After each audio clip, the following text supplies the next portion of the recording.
নমস্কাৰ সকলোকে Assam study info চেনেলটিলৈ পুনৰবাৰ স্বাগতম জনাইছোঁ। ছাত্ৰ-ছাত্ৰীসকল যোনসকল ছাত্ৰ-ছাত্ৰীয়ে 2023 বৰ্ষৰ হায়াৰ ছেকেণ্ডেৰী পৰীক্ষা দিব তেওঁলোকৰ বাবে এই ভিডিঅ'টো আনিছোঁ। আজি অসমীয়াৰ প্ৰথম পাৰ্টটো তোমালোকৰ মাজলৈ লৈ আহিছোঁ।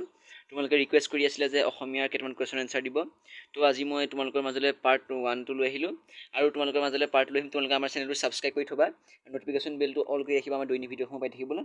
তো এই ভিডিঅ'টো লাইক এটা কৰি দিবা। মই তোমালোকে যদি এডুকেশ্যনৰ ভিডিঅ' নাচাওঁ, মই ইতিমধ্যে তোমালোকক এডুকেশ্যনৰ ভিডিঅ' বনাই থোৱা আছে। তোমালোকে ডেছক্ৰিপশ্যনটো চেক কৰিবা, মই তাত লিংক দি থোৱা আছে। তোমালোকে তাত এডুকেশ্যনৰ কুৱেশ্যন এনচাৰখিনি চাবা। তো যি নহওক মই এতিয়া তোমালোকক কুৱেশ্যন এটা কৰি দিম, তোমালোকে ভিডিঅ'টো শেষলৈকে চাবা। প্ৰথম কুৱেশ্যনটো তোমালোকে মন কৰিবা, তোমালোকক স্ক্ৰীনত দেখুৱাই দিছোঁ। ইয়াত লিখা আছে যে ক'টো চাবা তোমালোকে, অসমীয়া সাহিত্যত প্ৰথম কথা কবিতা ৰচনা কৰা কবিগৰাকী কোন? তো উত্তৰটো তোমালোকে চাবা যতীন্দ্ৰনাথ দুৱৰা। ইয়াত লিখা আছে যতীন্দ্ৰনাথ দুৱৰা। নেক্সট কুৱেশ্যনটো চাবা, যতীন্দ্ৰনাথ দুৱৰাই ৰচনা কৰা কথা কবিতা পুথিখনৰ নাম কি? উত্তৰটো চাবা তোমালোকে, যতীন্দ্ৰনাথ দুৱৰাই ৰচনা কৰা কথা কবিতা পুথিখনৰ নাম হ'ল কথা কবিতা। গ কুৱেশ্যনটো চাবা, এইখিনি যিখিনি দিছোঁ তোমালোকৰ এইখিনি 1 নম্বৰ কুৱেশ্যন হয়। গ নম্বৰ কুৱেশ্যনটো চাবা, কবি যতীন্দ্ৰনাথ দুৱৰাৰ জন্ম কিমান চনত হৈছিল বা দুৱৰাই কোন চনত জন্ম লাভ কৰিছিল? দুই ধৰণে আহিব পাৰে। প্ৰথমতে আহিব পাৰে তোমালোকৰ কবি যতীন্দ্ৰনাথ দুৱৰাৰ জন্ম কিমান চনত হৈছিল, নহ'লে দুৱৰাই কোন চনত জন্ম লাভ কৰিছিল। তো উত্তৰটো তোমালোকে চাবা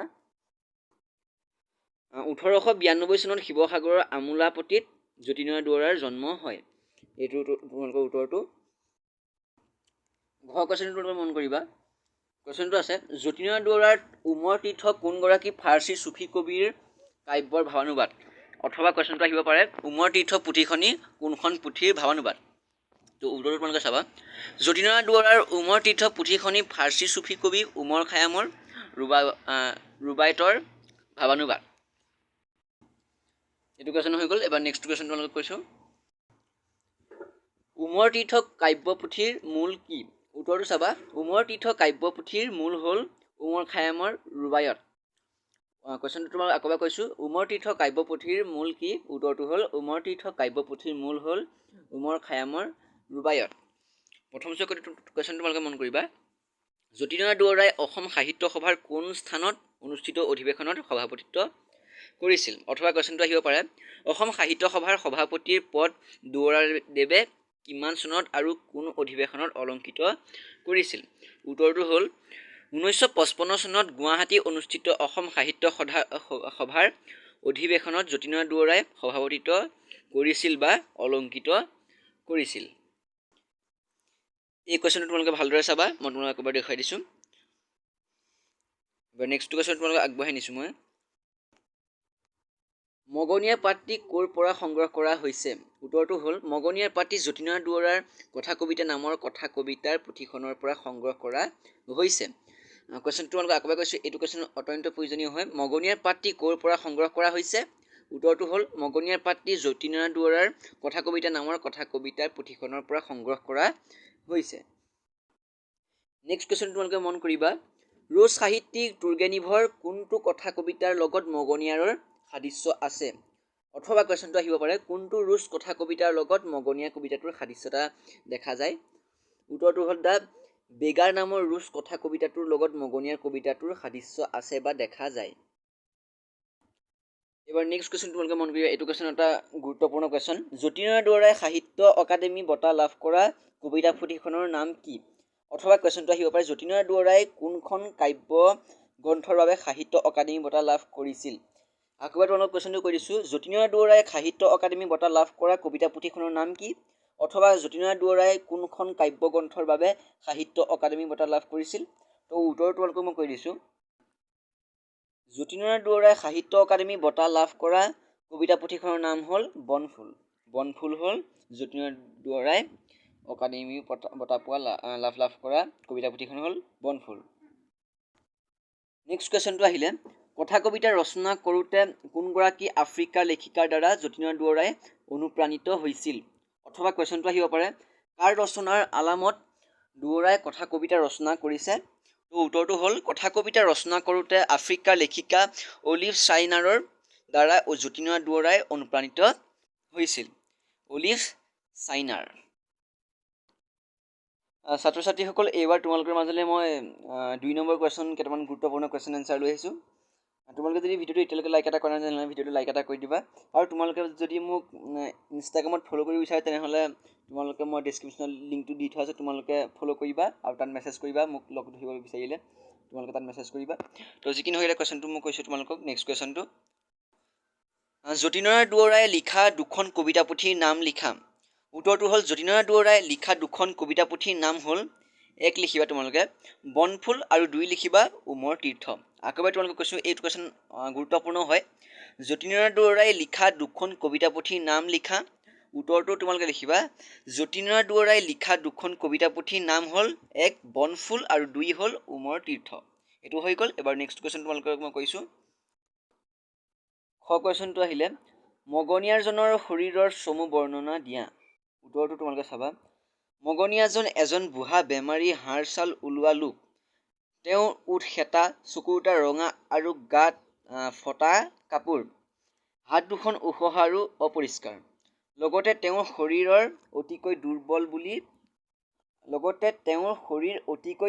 বুলি কবিয়ে উল্লেখ কৰিছে আকৌ এবাৰ তোমালোকক মই উত্তৰটো কৈছোঁ মগনীয়াজন এজন বুঢ়া বেমাৰী হাড় ছাল ওলোৱা লোক তেওঁৰ ওঠ শেঁতা চকু দুটা ৰঙা আৰু গাত ফটা কাপোৰ আছে আৰু হাত দুখন ওখ আৰু অপৰিষ্কাৰ লগতে তেওঁৰ শৰীৰ অতিকৈ দুৰ্বল বুলি কবিয়ে কৈছে এবাৰ নেক্সট কুৱেশ্যন তোমালোকে চাবা কথা কবিতা প্ৰথমতে কোন শতিকাত সৃষ্টি হৈছিল এইটো দুটা কুৱেশ্যন তোমালোকৰ ইয়াত জইন হৈ আছে প্ৰথমটো আহিলে কথা কবিতা প্ৰথমতে কোন শতিকাত সৃষ্টি হৈছিল আৰু নেক্সট কুৱেশ্যনটো আহিলে কোনগৰাকী কবিক ইয়াৰ জনক বুলি কোৱা হয় উত্তৰটো তোমালোকে মন কৰিবা কথা কবিতা প্ৰথমতে 19 শতিকাত সৃষ্টি হৈছিল ৰুছ সাহিত্যিক আইভান তুৰ্গেনিভক ইয়াৰ জনক বুলি কোৱা হয় আকৌ চাবা তোমালোকে কথা কবিতা প্ৰথমতে 19 শতিকাত সৃষ্টি হৈছিল ৰুছ সাহিত্যিক আইভান তুৰ্গেনিভক ইয়াৰ জনক বুলি কোৱা হয়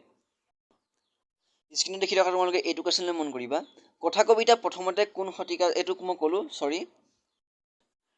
যি কি নহওক তোমালোকে ঘৰৰ কুৱেশ্যনটোলৈ মন কৰিবা সাহিত্যিক অকাডেমী বঁটা লাভ কৰা প্ৰথমগৰাকী অসমীয়া সাহিত্যিক আৰু তেওঁৰ পুৰস্কৃত গ্ৰন্থখনৰ নাম লিখা আকৌ এবাৰ কৈছোঁ সাহিত্য অকাডেমী বঁটা লাভ কৰা প্ৰথমগৰাকী অসমীয়া সাহিত্যিক আৰু তেওঁৰ পুৰস্কৃত গ্ৰন্থখনৰ নাম লিখা উত্তৰটো হ'ল সাহিত্যিক অকাডেমী বঁটা লাভ কৰা প্ৰথমগৰাকী অসমীয়া সাহিত্যিক হ'ল যতীন্দ্ৰনাথ দুৱৰা আৰু তেওঁৰ পুৰস্কৃত গ্ৰন্থখনৰ নাম হ'ল বনফুল কবিতা পুথি উত্তৰটো তোমালোকে চাবা সাহিত্য অকাডেমী বঁটা লাভ কৰা প্ৰথমগৰাকী অসমীয়া সাহিত্যিক হ'ল যতীন্দ্ৰনাথ দুৱৰা আৰু তেওঁৰ পুৰস্কৃত গ্ৰন্থখনৰ নাম হ'ল বনফুল নেক্সট কুৱেশ্যন তোমালোকে মন কৰিবা কবি যতীন্দ্ৰনাথ দুৱৰা প্ৰভাৱিত হোৱা দুগৰাকী বিদেশী কবিৰ নাম লিখা কবি যতীন্দ্ৰনাথ দুৱৰা প্ৰভাৱিত হোৱা দুগৰাকী বিদেশী কবিৰ নাম লিখা উত্তৰটো হ'ল কবি যতীন্দ্ৰনাথ দুৱৰাৰ প্ৰভাৱিত হোৱা দুগৰাকী বিদেশী কবি হ'ল এক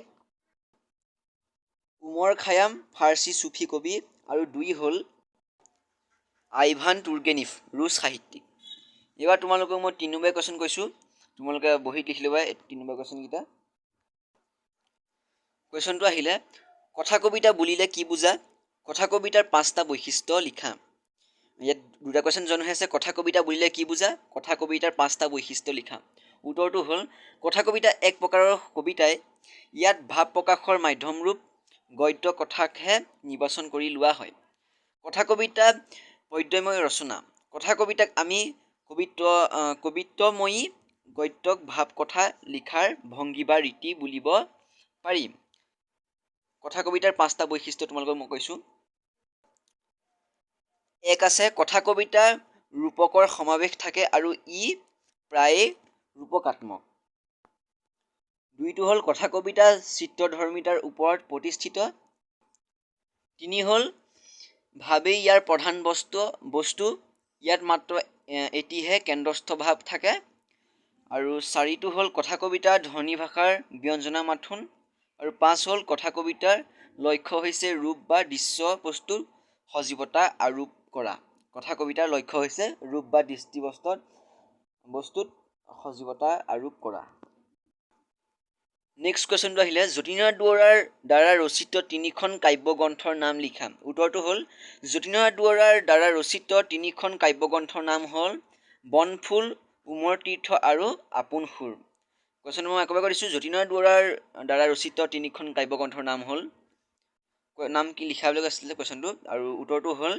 বনফুল উমৰ তীৰ্থ আৰু আপোন সুৰ এইবাৰ তোমালোকক যিটো কুৱেশ্যন মানে ক'ম সেই কুৱেশ্যনটো অত্যন্ত প্ৰয়োজনীয় হ'ব কুৱেশ্যনটো হ'ল কবিতা আৰু কথা কবিতাৰ মাজত কি কি পাৰ্থক্য আছে এইটো লিখিবলৈ কৈছে কথা কবিতা আৰু কবিতাৰ মাজত কি কি পাৰ্থক্য আছে মই উত্তৰটো তোমালোকক কৈ দিছোঁ তোমালোকে এইটো কুৱেশ্যন ভালদৰে চাই ল'বা কবিতা আৰু কথা কবিতাৰ মাজত থকা উল্লেখযোগ্য পাৰ্থক্যসমূহ হ'ল এক লিখিবা কবিতাত কাব্যিকতা বেছি কথা কবিতাত গদ্যৰ ওচৰ চপা আকৌ কৈছোঁ কবিতা কাব্যিকতা বেছি কথা কবিতা গদ্যৰ ওচৰ চপা যদিও বৰ্তমান স্পন্দিতা গদ্যছন্দৰ প্ৰয়োগ কৰিছে তথাপি কথা কবিতা কবিতাতকৈ এই ক্ষেত্ৰত পৃথক 2 নম্বৰটো হ'ল কবিতাৰ তুলনাত কথা কবিতা কাহানীহীন 3 নম্বৰ হ'ল কবিতা ব্যঞ্জনাধৰ্মী কথা কবিতা কবিত্বময়ী গদ্যৰ লিখাৰ এক ভংগী বুলিব পাৰিম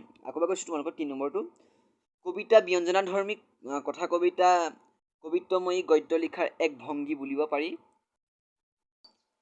4 নম্বৰটো হ'ল কবিতাৰ তুলনাত কথা কবিতা সম্পূৰ্ণ এক ছবি ফুটি উঠা দেখা যায় নেক্সট কুৱেশ্যন তোমালোকে মন কৰিবা উমৰ খায়াম কোন এইটো 1 নম্বৰ কুৱেশ্যন মানে দুটা কুৱেশ্যন জইন হৈ আছে প্ৰথমতে আছে উমৰ খায়াম কোন তাৰপিছতে আছে তেওঁ ৰচনা কৰা পুথি এখনৰ নাম লিখা উত্তৰটো চাবা উমৰ খায়াম এগৰাকী ফাৰ্চী চুফী কবি আছিল উমৰ খায়াম এগৰাকী ফাৰ্চী চুফী কবি আছিল তেওঁ ৰচনা কৰা এখন পুথিৰ নাম হ'ল ৰুবায়ত তো ছাত্ৰ ছাত্ৰীসকল তোমালোকৰ মাজলৈ আজি এইখিনি কুৱেশ্যন লৈ আহিলোঁ প্ৰথম পাৰ্টটোৰ যথেষ্ট দীঘল ভিডিঅ' হৈ গ'ল আৰু তোমালোকে যদি আমাৰ ভিডিঅ'টো এতিয়ালৈকে লাইক এটা কৰা নাই তেনেহ'লে লাইক এটা কৰি দিবা তোমালোকে যদি চেনেলটো ছাবস্ক্ৰাইব কৰা তেনেহ'লে চেনেলটো ছাবস্ক্ৰাইব কৰি নটিফিকেশ্যন বেলটো অল কৰি ৰাখিবা আমাৰ দৈনিক ভিডিঅ'সমূহ পাই থাকিবলৈ তো আজিলৈ তোমালোকৰ মাজলৈ এইখিনি কুৱেশ্যন লৈ আহিলোঁ আজিলৈ ধন্যবাদ